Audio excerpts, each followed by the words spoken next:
I'm going to start things off tonight with a little bit to talk about prepping for Ford Field. Um, so, uh, there are quite a few groups this year that have double rookie classes, and we got a couple of bands that it is their first time ever at state championships. I think we have three or four that are like, it'll be the first time for any of their kids on the field to perform there. So going into Ford Field it's a different environment. There's kind of a wow factor for the kids the first time they walk in there.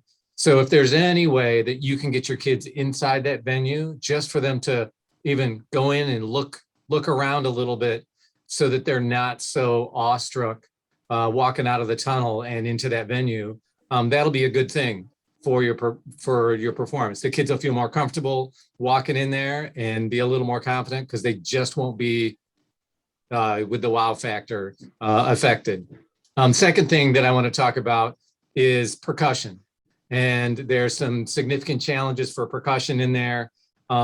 Make sure that your percussion staff is really thinking about, some dampening and some tuning things that you need to do differently for an indoor environment. Hopefully you've been working dynamic structures with your percussion, and you need to be very careful with high-end dynamic structures in an indoor environment, especially with bass drums, where they can boom and be extra strong. So you're going to kind of want to back off on what the bass drums do on the high end of the dynamics. And one last thing on percussion is fewer rim shots would be better. Rim shots go on forever in a inside environment, and you're asking for trouble because rim shots will actually cover up 45 seconds of sound. So you want to, if you haven't been planning it, eliminate lots of rim shots that have important music after the rim shot happens. I mean, it's a cool effect, but it goes on for a long time. So you got to be careful with that in an indoor environment. And then I just want to talk a little bit about the listening environment that your kids are going to experience on the field. So it's different. And you got to make sure you prep your kids that it is going to sound different to them on the field. There will be times on the field where it's pretty normal, but they could march 10 steps away from that spot, and all of a sudden they're not going to hear anything. So it's a very different environment all over the field, and they need to be ready to not be surprised by a different listening environment that happens on the field. So you need to prep your kids to watch. So they have to be ready to be eyes up and ready to keep things going. And you have to make sure that they trust their training. So you've been working with them all season long to play the show a certain way. So they need to go out and play the same show, no matter what's going on with their listening environment, because the listening environment is going to be a little weird. You need to trust how they've been trained and execute their training. So there's my 2 cents about what you need to think about. But everything that you can do to prep your kids for that would be great. Okay, Juno, I'm going to hand it off to you. All right, great. Thanks everybody for joining us again. Appreciate everybody coming in. Again, the first thing I'll do is encourage, even though this is the last week, to go back and look at the previous things that we did this last 4 weeks, as well as, like I said, don't be afraid to go back to listen to what, Matt Harloff said, or what David Stern said a couple of years ago for the musical part of things. I was fortunate enough to be in the same vicinity as Richard Cicero this weekend. And, he's kind of knows his thing in music. So I took the advantage of that and just asked him, hey, listen, I was in the dome. It was a mini dome, but it was a dome. And I said, hey, what's the, at the end of the show, what's the two biggest things, that I could tell my bands here locally, because we're headed into Ford Field. So the biggest one, Chuck kind of covered one of the two. I just asked him for a couple. And it has to do with, the percussion, the indoor percussion, that whole environment Chuck's talking about. It's for real. And it may be the first time that it will happen to the band. So like Chuck said, you got to prepare them for that, so they could still have success beyond that maybe 15 seconds that they struggle, because it's still going to be an 8-minute show no matter what. So, just prepare them the best you can, maybe play some things more inside, he says, so you're even in your band room, it's going to sound a little bit different than if they were outside, because not everybody can go to a dome, obviously. So, any of those kind of little tricks that you can do could certainly help the performers. And he's a music guy, and he said the biggest listening environment sometimes has to do with what the color guard is actually hearing in the dome. And that's why you might see some inconsistencies there from the performance quality, because they're getting echo things, they're getting all kinds of different things. They're usually close to the battery most of the time, if they're framing. So, you got to get them also, maybe be with the battery, rehearsing maybe for a little bit if you have time this week, and without the wind players, so they can kind of hear what's going on there, and then join the wind players in. So that might be able to help that environment a little bit. The second thing he said, listen, it's the last week of the season. If you're layering your musical book with body work and it's still not successful, take it out. Okay? If it's only good in your eyes, it may not be good in the adjudicator's eyes. So he recommended take it out. But if you think it's above average, he said, okay, then keep it in. You should know. He said, tell them to play the music without the body work and play the music with the body work. If there's a drastic difference there, you gotta let one of those go, and it should be the body work, whatever it is, the texture, the shapings, all those kind of great things that bands are doing now. So that's his biggest recommendation of the two. And he's been doing it's called Coffee Talk. He's been doing something with Randy Greenwell. And if you're a friend of his, I definitely would recommend you get on.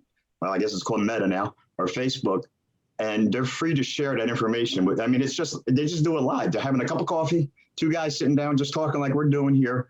And the biggest thing they covered last week, because of Indiana finals, is going to be obviously inside of the Colts Stadium, was electronics. So we covered that, I think, pretty good last week with Wayne. And again, if you have any questions leading up to champs, you can certainly email me. I'll forward any questions to any people that we've had here and try to get you the best answers we can. And we just want you to be as successful as you can this weekend. Especially, you know me, I'm all about the kids. I want those performers to do the best job possible.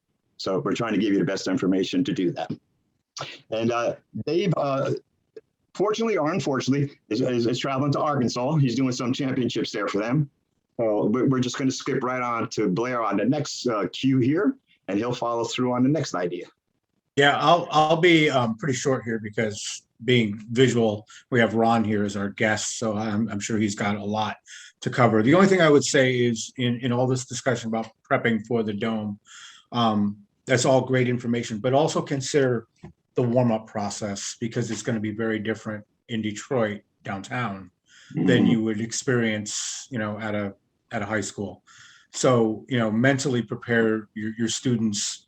Don't be afraid to, like the color guards, when they go down, if they're spinning weapons, to take a toss or two inside the dome before they set their piece of equipment down, just so they can get, because there's a lot more space, and it's a different kind of space that they're tossing in. So don't be afraid to go out there and do a toss or two just to kind of get acclimated to the because the warm-up situation in Detroit, the actual official warm-up is inside. So there's no place to spin or march. I think Chuck, do they still do a little bit of stuff outside? Well, the color guards in 2019, we moved them inside on the concourse. Oh, okay, that's great. So the guard they got a 56-minute time on the concourse on the back sideline. So Okay, they actually have a pretty good warm up. That's good. That's good. Yeah. Then that solves that issue with Excellent. the color guards then. But you're not going to have like the big marching, if you do any kind of marching blocks or anything like that. Right. Those kind of things. So it's about mentally preparing them. But yeah, I think getting them inside the dome and just taking a look and feeling the atmosphere for a band or two, if you're able to do that, is a great suggestion. But I'm going to go ahead and turn it over to Ron, because I know a lot of what he's going to talk about is stuff I would be spewing out at you anyway. So our guest today, Ron Comfort, comes from the Portland area, although you're in Washington, right? Yeah, I live in Vancouver. Yeah, in Vancouver. So he's our guest today. He's actually coming from Indiana, because he was down judging in the events that I was with him yesterday. So we're excited to have Ron here. So Ron, go ahead. Well, hello, everyone. The opportunity for all of us to have a a group that's going into a championship event is an exciting experience for everybody involved. One of the things that I wanted to cover, it's not so much about the visual per se, it's more about a totality, because at this point we're thinking about the experience of the student, the experience of the boosters, the experience of the directors, the instructors. Everyone's kind of coming together in one place at one time, and it's championships. But sometimes we have the incredible ability to be able to be successful or to screw it up pretty royally. And so I have three things that I wanted to cover with you. And then we can digress and talk about how that might have an impact to a drill move or a visual idea or something like that. But I think that that's kind of all encompassing.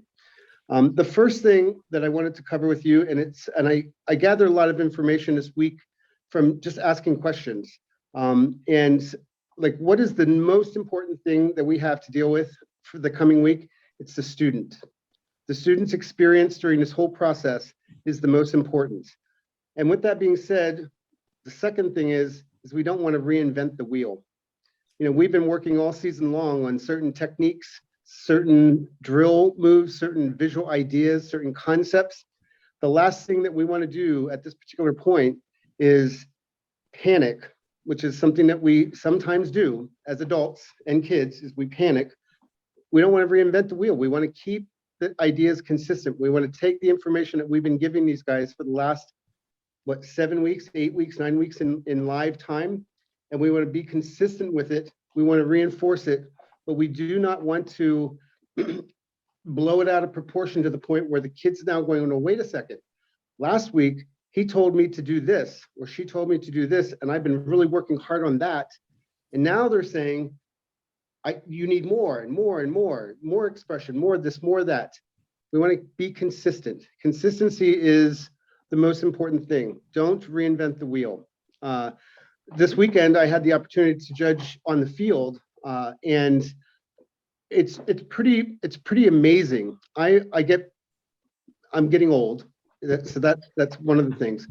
But I get emotional when it comes to watching the kids have success. And there's moments where I have to like almost walk away slightly and just like take myself out of the mix for just a moment, just so that I can capture my own consistency, because I see somebody's light bulbs going off. You know, a kid who hasn't maybe gotten something all season long, all of a sudden got it, and you can see that expression on their face and in their eyes, and that's what championships is about. That's what the whole culmination of the season is about, is trusting all the information that we've been giving them about consistency and technique, and applying the technique, and not doing something differently in the last week to save the day, save the championship. We want to, have this miraculous performance because of the fact that it's championships. Well, championships is one more performance opportunity that you have on the list of the calendar.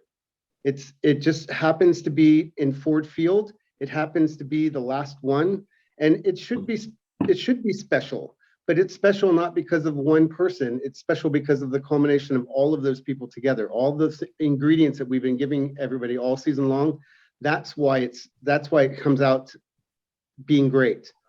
And then the last thing that's like I kind of got from most everybody that I talked to is culture. The culture of the championship experience is something that should be celebratory, and something that no matter what, we leave championships feeling satisfied and feeling like we've accomplished something. And somebody is always going to be last, and someone is always going to be first.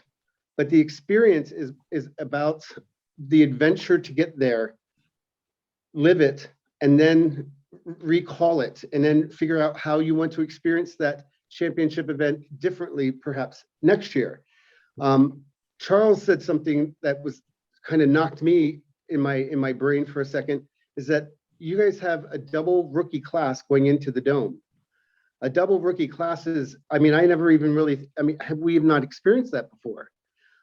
So two classes that are in your performance ensembles are going to experience this dome, wonderful dome experience, and they're going to be wide-eyed. So you guys are going to have some responsibilities to make sure that there's double set of wide eyes gets calmed down and gets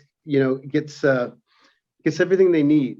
I'm not sure what else if you have questions, please ask. It's kind of difficult the last week of, I wish there were answers to be able to say, march better, lift your toes, stand up tall. Good posture is awesome. Good posture solves everything, by the way.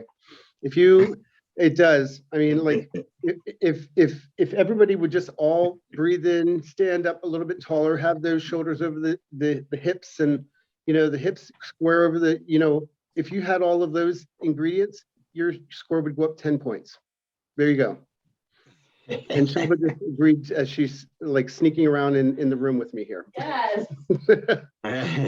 Yeah, just kind of playing off what Ron was talking about this event. Think about what we've been through over the last year and a half, going on 2 years. This event, I think, could be very emotional for people. I think it's going to be a bit of a celebration more than a competition. The competition will be there. Like you said, somebody's going to be first, somebody's going to be last. The judges that are on this Zoom call, we have a responsibility to rank and rate and give our feedback to those groups as well. But I think there's going to be a different component to this event than maybe in the past. So there is the idea of maybe controlling that emotion, both as adjudicators controlling it, but also as band directors, as support staff. The staff, the audience is going to be very enthusiastic. The kids are going to be very emotional. So those, I think it really plays into what Ron was talking about. Don't try and change the wheel, because if you change the wheel, make sure that wheel is the same size as the other wheels, because it can really throw things off. Well, and one of the things that's emotional response in the body has a physical reaction. If I'm very excited about something, then my physical body is going to do different things, which causes me to play in a different capacity than I would if I wasn't excited. If I'm nervous, the same kind of situation. So the idea is to try to bring everything kind of to a center where you feel comfortable that the ensemble is moving forward in a positive way, as opposed to having all of these outlier kind of components. You don't want to have, the color guard, maybe they're trying to be the best color guard in the state, and they could be at that level. But as an instructor, we want to make sure that we're keeping things in check so that the environment is something that they have to keep in mind. They're used to being outside. They're used to being cold.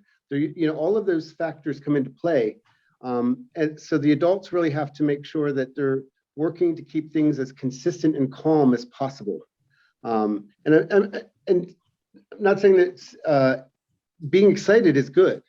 I mean, there's definitely room for that, but you just want to make sure that you're keeping things in check so that you're not experiencing something different. Your body can't experience something different when it goes through that performance, simply because of the fact that you're excited about the dome. You want to make sure everything stays in check. There's a job to do, and the job is to do the best that you can do, and that takes thought. And thought doesn't have a lot of room for emotional components, besides something just to boost it, not to control it, but to boost it. Yeah, I want to piggyback on what Ron just said right there, and the importance of what he said. I mean, just about the energy, the positive energy, and trying to control that. And, we call it a million different words or phrases or whatever. Just we want them to be as successful as possible. And a lot of people think they have to have this certain kind of rush, or I got to play louder to be better, or I got to throw harder to be stronger, or things of that nature. But it's not really the facts of the matter. One of the things is that I've seen, and I've been doing this a long time. Obviously, everybody knows that. Is you always ask the kids when they come off the field, "How was that show?" You ever was about that? Yeah, have you ever thought about asking the performer, how was before the show? How did you feel before the show? And that's what I think Ron is trying to strive for. Did you feel, excited, or did you feel nervous, or did you feel scared, or whatever it might be? Because that's going to generate their performance quality that day, I believe. I mean, if they're feeling positive, they're going to give some positive information back to us and their audience. Well, and there's going to be a natural ebb and flow of feeling. The kids are going to feel a little bit different potentially than they would if they were going to the local show, the week before. So there's naturally going to be that. As the adults, I think that we have to make sure that we're prepared to deal, not to deal with that, but to encourage that kind of excitement, but to also rely upon the technique, rely upon the training, so enjoy the moment, but also remind them that, hey, we have a job to do and we know how to do this job. The way we do that is, we start out at the same spot. That's why we go to attention, is so that everybody thinks the same. That's why we don't start a show randomly, just like, all right, everyone just get on the field and like, whenever you feel like you're going to start. I mean, but that's kind of like how the emotional corral is of what we've got. So reminding them that, yes, it's an emotional moment. The parents are going to be buzzed around as well. Like everyone that's involved in this process is going to have an energy component that's different than what they've already experienced. And the big thing is just to make sure that you remind them that let's get back to the center of the idea. The idea is to come here, be successful, be great. And that means that we have to think about the training and the technique. That dog agrees with you. Maybe a goblin is here.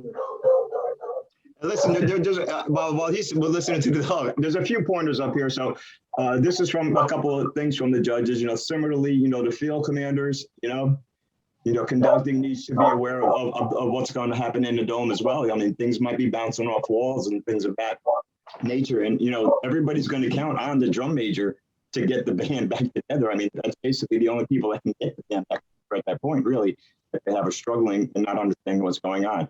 So, I definitely talk to your conductors, and, let them know that they might be experiencing things that are what they've never experienced before as well. And they're not even carrying an instrument, they're not even marching, but they have to be listening very intently on what's going on throughout the whole entire show. So I would certainly agree with that. That was from Victor, so that was one of our judges.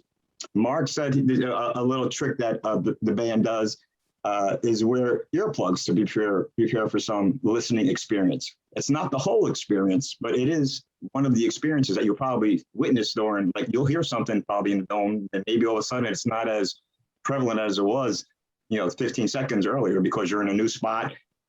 The main musical line's coming from the other side of the field now. So, all those type of things. I mean, and again, that's from another judge, and as well as a band director doing both. From Pat, watch the hands of the drum major. Play tuning to the hands is essential. Okay. So that's why that person's up there on that podium, and it definitely has to be a strong person. There's no doubt about that. And, the band has to have confidence in that person. So hopefully, they built that trust over the last 8 or 9 weeks, like Ron talked about, and that could be a little bit more successful in the end. Let me jump in on one thing. Go ahead, Chuck, I'm sorry. Yeah, there are a lot of shows that have electronics as a very important part of them.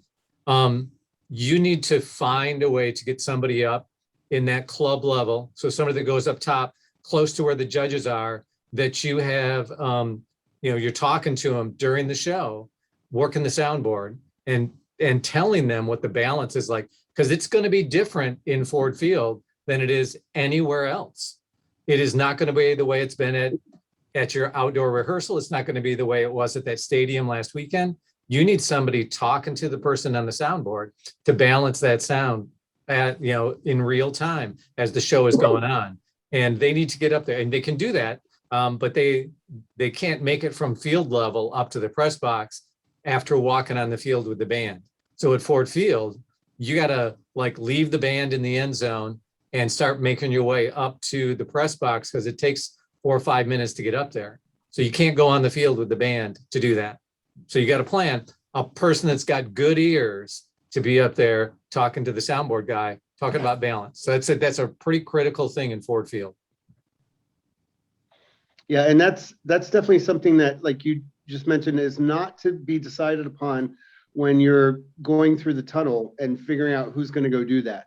That's, Ford Field and championships in general requires usually the adults to get together in advance and solve some of those problems and give yourself the best opportunity to sound the best and to look the best, for sure.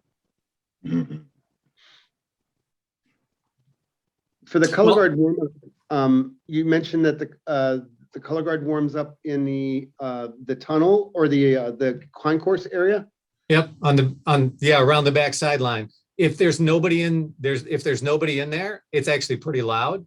But once there's a little bit of a crowd and any noise in the field, you can't hear it at all. So it's worked really well, and you can't really see it. There's things that mask, so it's worked out great. That's awesome for the guard to have that opportunity to get stuff in the air and get their hands worked out before they get on the field. That's awesome. Yeah, we just and they have an hour. Started doing that. I think Chuck just started that a couple of years ago. So obviously that was a great thing he came up with for the members. That's awesome. So I'm gonna actually free. Let me recap just a couple of things that we've talked about. We've had a kind of an ongoing thing about it's the time of the season to not add anything to the show. So I'm going to reinforce that wholeheartedly. I don't think you should add anything this week. It should be all about cleaning, unless your goal is to do nationals, and then maybe you could add a couple of small things this week and push into a week later. But if I were in your shoes, the only things that I would be thinking about changing is like taking something out that would be easy to remove if it's not quite working. But I don't think you should be thinking about adding anything. And it's about cleaning.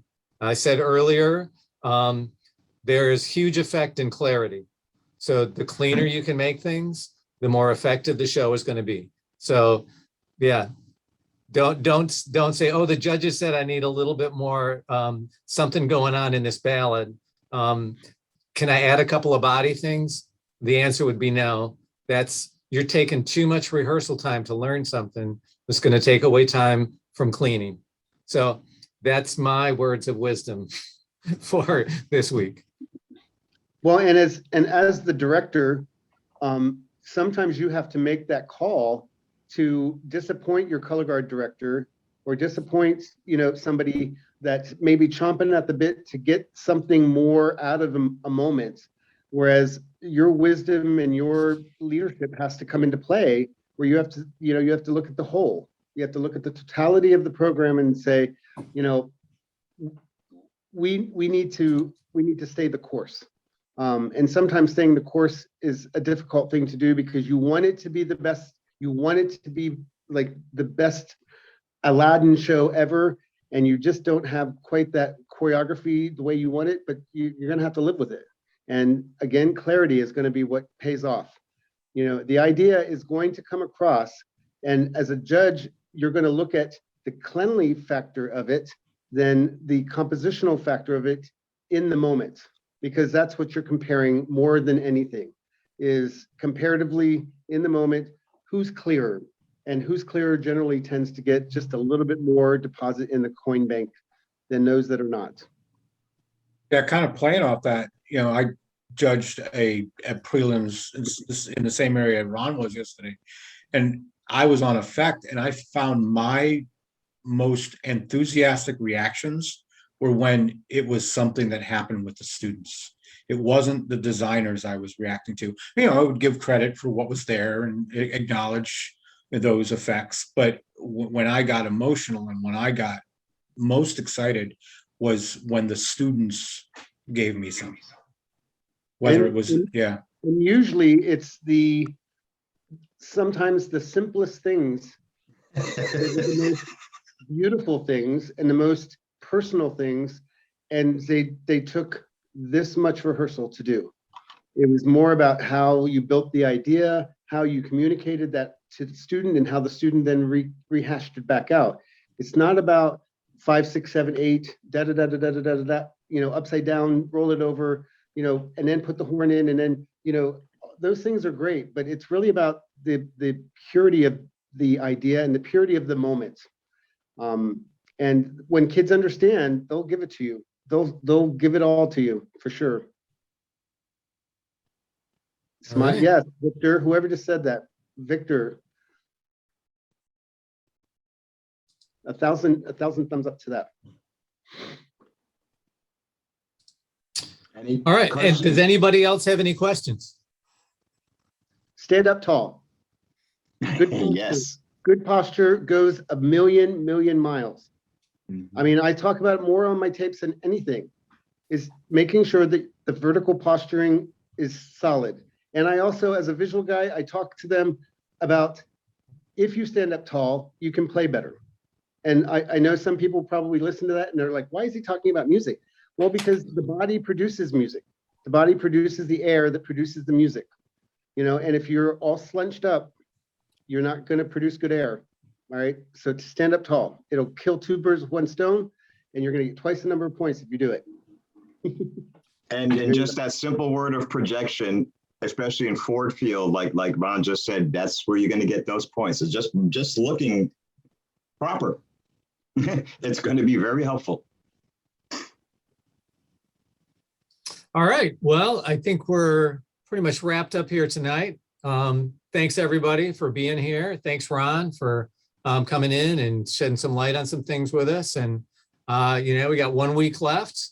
Everybody, may the odds be ever in your favor. Happy Halloween. And just the last thing, thanks everybody, directors that get to hear this later, and hopefully you could tell your students this, just bringing this thing back to, how many times I said this last night at the show, how wonderful this is for not just, the bands performing, but like Ron was trying to say earlier, for the whole entire activity, whether it's judges or boosters or parents or bus drivers or whatever it may be, that we're back at this. And it's just, just been a fantastic experience. So, personally, I want to thank, everyone that's been involved with that, whether you're a judge, whether you're a performer, whether you're a director, it doesn't really matter to me. We're back out there and we're doing, it's unbelievable. We're going to be in Ford Field in a week. Just imagine that. I'm all for that. Yeah, absolutely. All right. Well, good night, everybody. Thanks for being here. Good luck. Good night. Practice Thank you, on. Good Ron. luck. Thank you, Ron. I'll see you soon. See you later. Bye. All right, babe. Later. Good night, everybody. Good night.